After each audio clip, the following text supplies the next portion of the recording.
पारदर्श की कहानी अडिविबापी राजू द्वारा लिखी गई थी, तो चलिए इसे शुरू करते हैं। उस दिन मैं त्रिवेणी संगम के समीप पहुंचा। यमुना नदी की श्यामल धारा में तैरने वाले बड़े बड़े कछुए नावों पर से यात्रियों द्वारा फेंकी जाने वाली खीलों को निगलते जलधारा के नीचे मोतियों जैसे बुलबुलों में अदृश्य होने लगते। कितने युगों से ये कूर्म यमुना की जलधारा में विहार कर रहे हैं, ध्यात नहीं, पर इसी के कारण यमुना माई का नाम कूर्म वाहिनी पड़ गया है। सफेद भंवरों वाली गंगा की धारा नील सवंती रमणी मणि का आलिंगन करने वाले प्रदेश पर नाव पहुंची। मैं एक अच्छा तैराक हूँ। नाव जब यमुना की कृष्णा धारा पर सरकती जा रही थी, तभी हठात मैं प्रवाह में कूदकर उसकी गहराई में पहुंचा। नील मणिमय कांति वाले स्वच्छ गगनांशु जाल में मैं पैर पटकने लगा। मंद गजयान कच्छप मुझे देख इधर उधर हो गए। उस निर्मल शीतला जलधारा में मैं छोटे शिशु मीन की भांति हाथ पैर हिलाते विहार करने लगा। जलधारा की गहराई में थोड़ी दूर आगे बढ़ने के उपरांत श्वेत रेखा पंख अत्यंत वेग के साथ मेरी ओर बढ़ते दिखाई दिए। मैं निस्तब्ध हो ठहर गया। उन भंवरों में फंसकर एक निमेष तक मैं छटपटाता रहा। दूसरे ही क्षण ऊपर आ पहुंचा। मेरे मित्रों ने विस्मय के स्वर में पूछा, अरे, हमने सोचा कि तुम हमें अब दिखाई नहीं दोगे। इतनी देर तक तुम पानी के भीतर कैसे रह सके? नाव मेरे निकट पहुंची। उसका किनारा पकड़कर नाव के साथ गंगा यमुना के संगम पर पहुंचा। गंगा नदी की गहराई कम है और यमुना की अधिक। यात्रियों के स्नानार्थ नगर पालिका ने वहां पर नदी में दूर तक बांस गाड़कर पानी पर रास्ता बनाया है। एक पुरोहित वहां पर त्रिवेणी संगम स्थाने सकल पाप परिहरणार्थ गंगा यमुना सरस्वती संगम स्नान करिष्ये मंत्रोच्चार कर रहा था। हम सब स्नान करके पवित्र हो गए। त्रिवेणी संगम के दृश्य ने मेरे मन को विचलित कर दिया। दूसरे दिन शाम को भी अंतःसलिला सरस्वती माता के दर्शन करने के विचार से मैं पानी में कूद पड़ा। उस पवित्र प्रदेश को ढूंढा। सांस छूटते देख बाहर आने की कोशिश करते करते उस स्वर्णिम प्रवाह में माता के दर्शन करने की उत्कट अभिलाषा से मैंने पुनः डुबकी लगाई। एक प्रहर तक प्रयत्न कर थक गया और संगम स्थान के पास जहां बांस गाड़े गए थे ऊपर आया। शिरोभाग से टपकने वाले जल बिंदुओं को पोंछते पोंछते उस प्रवाह में तैरती एक बाला दिखाई पड़ी। मैंने आंखें मलकर पुनः देखा। काले रेशमी जूड़ों वाली वेणी यमुना की नील धारा में तैरती नेत्रों को चकित कर रही थी। वह बाला अपनी स्वर्णलता रूपी बाहों से पानी को पीछे हटाते हुए प्रसन्न मुख तैर रही है। इधर उधर नाव होगी, यह सोचकर मैंने दूर तक दृष्टि दौड़ाई, पर मुझे कहीं मनुष्य का पता न लगा। मैं आश्चर्यचकित हुआ। उसी क्षण मुझे दुर्ग का स्मरण हो आया कि इलाहाबाद के किले में कुछ अंग्रेज परिवार हैं। मैंने यह सोचकर गहरी सांस ली कि कोई अंग्रेज युवती तैर रही है। भारत की स्त्रियों को इस प्रकार आनंद लूटने का अवसर ही कहाँ दिया जाता है। मैं कुछ देर तक वैसे ही आश्चर्य के साथ जल में खड़े होकर उस कन्या की ओर देखता रह गया। इसी बीच उस युवती ने मुझे अपने पास आने का संकेत किया। मेरा हृदय तीव्र गति के साथ धड़कने लगा। आखिर बात क्या है? मेरे पीछे खड़े किसी व्यक्ति को तो नहीं बुला रही है। मैंने पीछे की तरफ देखा, लेकिन वहां कोई नहीं था। पुनः मैंने उसकी ओर देखा। इस बार उसने स्पष्ट रूप से मेरी ओर हाथ हिलाया। उस सायंकाल की शीतल धारा पर सूर्य भगवान की स्वर्णिम किरणें उस बाला की बाहों की कांति के समक्ष पीली दिख रही थीं। घबराते हृदय को लेकर मकर की भांति तैरता हुआ मैं उस युवती के निकट पहुंचा। वह अंग्रेज युवती न थी। उसके कानों में अत्यंत प्रकाशमान मणिमय कर्णाभरण चमक रहे थे। मनोजम मेघों की आड़ से आंख मिचौनी खेलने वाले बाल भानु के बिंब जैसे उसके भाल भाग पर मोतियों की मांग बिंदी सुशोभित थी। मैंने उसे एक ब्रह्म समाजी परिवार की कन्या समझा। यह सोचकर कि अंग्रेजी न जानने वाली युवती कभी तैर नहीं सकती, अंग्रेजी में प्रश्न किया, तुमने क्यों बुलाया? उसने उत्तर दिया, मैं सब भाषाएं जानती हूँ। तुम्हारी तेलुगु बहुत ही मधुर एवं मीठी भाषा है, उसी में तुम मुझसे बोल सकते हो। मेरे आश्चर्य की कोई सीमा न थी। तुम कौन हो? मुझे बुलाया किस लिए? बाला, घबराओ नहीं, तो बताऊंगी। मैं बड़ा साहसी हूँ। बाला, मैं सूर्य सुता हूँ। मैंने मन ही मन सोचा, शायद यह मेरा परिहास कर रही है। तेलुगु जानने वाली यह बाला है कौन? इस प्रयाग में निवास करने का कारण? मेरा मन कई प्रकार के विचारों में डूबता उतराता रहा। बाला, महाशय, मैं आंध्र युवती नहीं हूँ। तुम तो सरस्वती नदी का प्रवाह देखने आए हो, शिक्षित भी हो। क्या सरस्वती प्रवाह कहानियों में ही है? यहाँ पर दिखाई देगा। अभी तक तुम पानी की गहराइयों में किसकी खोज कर रहे थे? मेरे हृदय में कोई अव्यक्त ध्वनि प्रतिध्वनित होने लगी। मेरे मन की बातें इसे कैसे मालूम हुई? मेरा हृदय जोर से लहरों में झूलने लगा। मैंने उद्विग्न होकर पूछा, तुम्हारी बातें मेरी समझ में नहीं आईं। मैं सूर्य भगवान की पुत्री हूँ। यमुना मेरी बहन है। मैं रंगीन बाला हूँ। कभी कभी मैं बहन की तरंगों पर खेला करती हूँ। तुम वास्तव में अंतर्वाहिनी सरस्वती को देखना चाहते हो तो मेरे साथ चलो। यह कहकर वह पानी में डूब गई। मेरा हाथ पकड़कर अपने साथ खींचती हुई पानी की गहराइयों में पहुंची। उसके कोमल कर स्पर्श मात्र से मेरे शरीर में बिजली दौड़ने लगी। उसके कर स्पर्श ने मुझे परवश कर दिया। उसे आकर्षित होकर मैं उसके साथ तैरते हुए जल के भीतर चला गया। हम दोनों तैरते हुए कितनी गहराइयों में पहुंचे स्मरण नहीं। थोड़ी देर के बाद वह बाहर आकर पृथ्वी पर खड़ी हो गई। मैं भी उसके पार्श्व में खड़ा हो गया। उसने मेरे सर्वस्व को लूटकर मुस्कुराते हुए मेरे भाल को चूम लिया। अंगुलियों से मेरा चिबुक ऊपर उठाकर खिलखिलाकर हंस पड़ी और कहा, हे रस पिपासी, तुम्हारे हृदय में सरस्वती की धारा के दर्शन करने की दिव्याकांक्षा है ना? मैं सूर्य सुता हूँ। चंद्र सूर्यमंडल मध्यस्थ शीतल धारा में सर्वरसात्मक सूर्य भगवान अधिवास करते रहते हैं। उनसे मेरा और मेरी यमुना का उद्भव हुआ है। गंगा तो सूर्य की सहोदरी है। सरस्वती तो पवित्र आत्मा सूर्य तनया है। गंगा, यमुना और सरस्वती का संगम काव्य, चित्र और गान का संगम ही है। इस त्रिवेणी संगम के रहस्य को जानने के जिज्ञासु तुझमें मेरा मन मग्न हुआ है। इसीलिए मैं तुम्हारे समक्ष प्रत्यक्ष हो गई हूँ। मुझे यह सब विचित्र सा मालूम हुआ। उस बाला का इन दिनों प्रत्यक्ष होना कैसे संभव है? यह तो कहानियों की बात है। स्वामी, संकोच क्यों कर रहे हो? अभी तक मुझे यह सब माया सा प्रतीत हो रहा है, या तैर न सकने के कारण मेरे प्राण पखेरु के उड़ जाने पर तुम्हारे यह दिव्य दर्शन हुए हैं। संकोच के कारण वैसा ही चुपचाप खड़ा रह गया हूँ। पागल, तुम कला तपस्वी नहीं हो? कला और कला के परमार्थ का अनेक वर्षों से मैं अपने मन में, भौतिक जीवन में तथा हृदय में अन्वेषण कर रहा हूँ। इसीलिए तो मैं तुम्हारे सामने प्रकट हुई है। रात को त्रिवेणी संगम के पवित्र दर्शन कर सकोगे। हे सूर्यसुता, तुम ललित कला स्वरूपिणी हो और काव्यानंद हो। तुम्हारा रूप ही गीत है। तुम्हारा मधुर स्वप्न ही छंद है। तुम ही भावना हो तथा तुम्हारे प्रेम ने ही रस बनकर मुझे दर्शन दिए। हे सूर्यसुता, मेरी प्रणय देवी, इस त्रिवेणी संगम पर तुमने मुझे कैसे दर्शन दिए? मैं मानव हूँ, तुम देव वनिता हो। यह संभवतः मेरा स्वप्न होगा।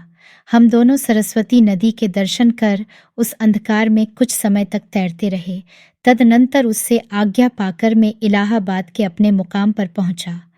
कहाँ गए थे? अभी तक तैरते ही रहे? क्या अक्ल मारी गई?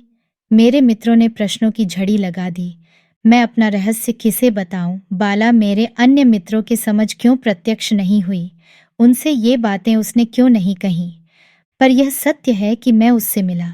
उस अथाह जलराशि में स्वर्णिम प्रकाश में कनक पद्म को अपनी वेणी में धारण कर शुभ्र शर्दिनी हो मकर वाहिनी सरस्वती ने श्वेत कमल धारिणी जाह्नवी का दायां हाथ पकड़ नील कुमुद वेणी धारिणी तथा कूर्म वाहिनी यमुना के बाएं हाथ को अपने हाथ में ले दर्शन दिए। उस त्रिवेणी का दर्शन क्या सत्य नहीं?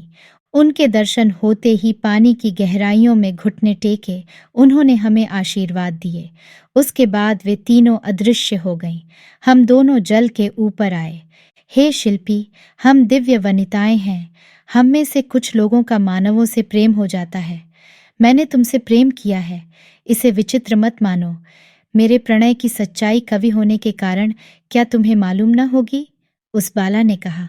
तब मैंने कहा, मर्त्यवासी मैं हूँ, अमरकांता तुम हो, मेरी तुम्हारी मैत्री कैसी, स्वप्न में डूबा हुआ मैं, स्वप्न में तुम रही, मेरा तुम्हारा प्रणय कैसा, देह बंधन से जकड़ा हुआ मैं, देहातीत बनकर तुम रही, मेरा तुम्हारा आलिंगन कैसा। एक ध्येय कांता ज्योत्सना के रूप में दूर अपने स्वप्नों में दर्शन करता, जब मैं गोदावरी के तट पर अंग्रेजी पढ़ा करता था, गाया करता था। उस गीत को आज पुनः गाने पर उस युवती ने मुस्कुराते यमुनाजल पर विहार करते गीत गाया। उसका सारांश है, एक नक्षत्र टूटकर धरती पर गिरा, वह कांतिपुंज दो टुकड़े हुआ, एक किरण मैं और दूसरी तुम मर्त्यवासी हो और मैं दिव्यजा, जन्म जन्मांतरों से तन्मय हो, शिल्पी, चित्रकार, कवि इत्यादि द्वारा कला की उपासना हुई। एक समय अजंता ने मेरे चित्र व शिल्प बनाकर मेरी आरती उतारी, मुझे अपनी आत्मा समर्पित की। शिल्पियों ने मेरा अन्वेषण करते, जागते, स्वप्न देखते मेरे ही गीतों का आलाप किया, मेरा ही अभिनय किया। मैं इस जन्म में, इस रूप में इस त्रिवेणी के पास आ गई हूँ। यहाँ पर केवल तुम और मैं और कोई नहीं। गीत समाप्त कर वह हंस पड़ी। यह समाचार मैं अपने मित्रों को कैसे दूं? मेरे इस यौवन को किसी अज्ञात शक्ति ने परवश बनाकर मेरे हृदय में रागालाप करते हुए इस त्रिवेणी संगम पर पहुंचा दिया है। वहां पर यह बाला प्रत्यक्ष हो गई। विश्वास करूं कि नहीं? विश्वास कर करूंगा ही क्या? उस युवती ने अपनी वेणी में गूंथे नील कुमुद को प्रेम के साथ मुझे समर्पित किया। उस कुमुद को लेकर मैं अपने डेरे पर आया। मेरे मित्रों ने पूछा, अरे, ऐसा सुंदर नील कुमुद आंध्र भर में नहीं है, कहाँ से लाए हो? पुष्प तो आंध्र में नहीं है और न वह बाला। उस रात्रि को जब हम दोनों अलग हुए, उस युवती ने मुझे अपने हृदय से लगाकर मेरे नेत्रों के बीच एक चुंबन किया और पानी में कूद पड़ी। दूसरे दिन शाम को मैं अकेला ही रह गया, उसके दर्शन नहीं हुए। सूर्य सुता, सूर्य सुता, कई बार पुकारा मैंने, कोई अव्यक्त वेदना, मैं शायद मूर्छित हो गया। मेरे मित्र मुझे ढूंढते आए, मुझे होश में लाने का उन लोगों ने प्रयत्न किया। आखिर एक तांगे में मुझे अपने मुकाम पर ले गए। डॉक्टर भी असफल रहे। सवेरे मैं जाग पड़ा, कमजोरी नहीं, ज्वर भी नहीं। एक मित्र ने कुमुद को दिखाते हुए पूछा, अरे, तुमने इसे कहाँ पाया? इसकी पंखुड़ियां अभी तक वैसी ही हैं।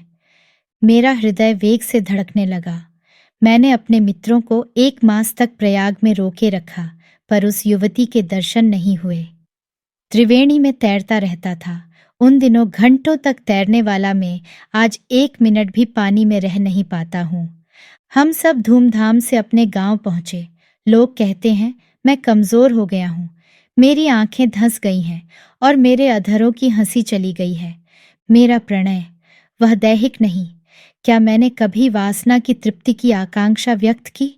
वह परम सुंदरी बचपन से स्वप्न में दूर से मेरे सामने दिखाई देने वाली ज्योत्सना रानी है। त्रिवेणी संगम पर अपने दिव्य सौंदर्य रूप को लेकर प्रत्यक्ष हुई और अदृश्य हो गई। उस बाला की भौतिक देह की कामना मैं कैसे करूं? यदि उस युवती को असत्य माने, तो उससे प्रदत्त यह नील कुमुद बिना मुरझाए, परिमल को बिना खोए कैसे रह गया? तीर्थ यात्रा करने वाले मेरे सामने यह परम रहस्य क्यों प्रकट हुआ? यह वेदनामय जीवन अंततः क्या है? हाँ, ठीक ही तो है। बचपन से ही मैंने ज्योत्सना बालिका से प्रेम किया है। उस पर कई गीत रचे हैं। वह मेरे हृदय में सौंदर्य की परम उपलब्धि है। मैं अपने समक्ष जिन युवतियों को देखता हूँ, उनमें से कुछ साधारण श्रेणी की है और कुछ विशेष श्रेणी की। क्या मनुष्य अपने जीवन में केवल दैहिक सौंदर्य ही चाहता है? मनुष्य अपने आशय को साकार रूप देना चाहता है, लेकिन किसी एक दिव्य मुहूर्त में कोई एक बाला उसे दर्शन देती है। मनुष्य के प्रेम करने से पूर्व उसके हृदय में, स्वप्नों में प्रत्यक्ष होने वाली युवती का रूप अलग है और आज अपने सर्वस्व को अद्भुत एवं शक्तिशाली प्रेमाकर्षण से बद्ध करने वाली अलग है। मेरी स्वप्न बाला धुंधले अंधकार की आड़ में थी। आज त्रिवेणी संगम पर प्रत्यक्ष हुई वह युवती उन दिनों की पर्दे की ओट वाली नारी ही है। यह मूर्ति कौन है? सूर्यसुता नाम कैसा? मैं वर्ण विन्यास लीला योगी हूँ और वह वर्ण विन्यास कलाधिपा देवी। मैं अपने कंठ में मधुर रागों का आलाप करते हुए, पुलकित होते हुए गीतों का गान करने वाला युवक हूँ। वह सूर्य भगवान की पुत्री। हम बालक हैं। एक नया लोक, एक नूतन वेग, एक नई शक्ति सामने। पीछे हटने को मन नहीं मानता, आगे बढ़ने का साहस नहीं होता। आगे त्रिवेणी, पीछे त्रिवेणी है। आज मैंने जिस त्रिवेणी के दर्शन किए, उसका अर्थ नदियों के रूप में बहने वाले हमारे हृदय नद ही पश्चिमी दिशोन्मुख हो गए। हिमालय शिखर सौंदर्य के भागी मैदान, जंगल, रोग, क्षुधा इत्यादि के सिद्धार्थ के जैसे हमें भी दर्शन हुए। खेत में काम करने वाला कृषक, मिल का मजदूर, प्रकृति को अपने अधीन करने का प्रयास करने वाला प्रजा हृदय, सूर्यसुता, अग्निस्वरूपिणी, कहाँ हो तुम? उस समय की पढ़ाई क्या? आज मेरे गुरुदेव ने गंगा, यमुना और सरस्वती के संगम सौंदर्य का रहस्य उस शुभ्र ज्योत्सना में अपनी कमल की कली जैसी अंगुली से दिखाया। मेरी सूर्यसुता, बहुत दूर होते हुए भी मुझे ऐसा लगता कि वह मेरी बगल में बैठी है। कोई माधुर्य का नशा जैसा मुझ पर छा गया है। दिव्य सौरभ ने मुझे विवश बनाया। थोड़ी देर तक कांपता रहा, फिर धीरे से बगल की ओर प्रयत्नपूर्वक देखा। मेरी बगल में सूर्यसुता मेरी ओर प्रेमपूर्ण दृष्टि से देखते हुए बैठी थी। गदगद स्वर में मैंने पूछा, तुम ही हो? कांप क्यों रहे हो स्वामी? यह प्रश्न कर उसने मेरे कंठ में अपनी ज्योत्सना की किरणों सी बाहें डाल दी। वह प्रणय है या अद्भुत सौंदर्य अनुभव अथवा सर्वमानव हृदय का परिणय? स्वामी देखो, आ गई हूँ, व्याकुल क्यों होते हो? तुम देववन्यता हो, मेरी पूजा स्वीकार करोगी? देवी, मेरी सहधर्मिणी बन सकती हो। अबोध, वरना त्रिवेणी संगम पर मैं तुम्हें दर्शन ही क्यों देती? दर्शन देकर मेरे हृदय को फूल की भांति कुचल दिया। हे कला तपस्वी, सुनो, संकोच ने तुम्हारे हृदय में प्रवेश किया, मैं अदृश्य हो गई। विश्व कलाकार के निकलने वाले और पहुंचने वाले दोनों प्रदेश पर्दे के पीछे हैं। पीछे के प्रदेश छात हैं, दिखाई देने वाले प्रदेश आंखों के समक्ष हैं। बस, लेकिन त्यागी हुई मंजिल पर पुनः पहुंच जाओगे। मैंने कहा, हे देवी, मैं वेदांत नहीं जानता हूँ, पर कला तपस्वी हूँ। तुमसे प्रेम कर सकता हूँ। तुम्हारे दिव्य विनील लोचनों के परम सौंदर्य के दर्शन करते हुए युगों तक रह सकता हूँ देवी। ओह, ऐसी बात है तो संदेह किस लिए? मैं कला हूँ और तुम कला के तपस्वी हो। हमारा संयोग लोक कल्याणप्रद क्यों नहीं होगा? पिपासात हो, मैंने उस सुधा कलश को अपने आलिंगन में ले लिया।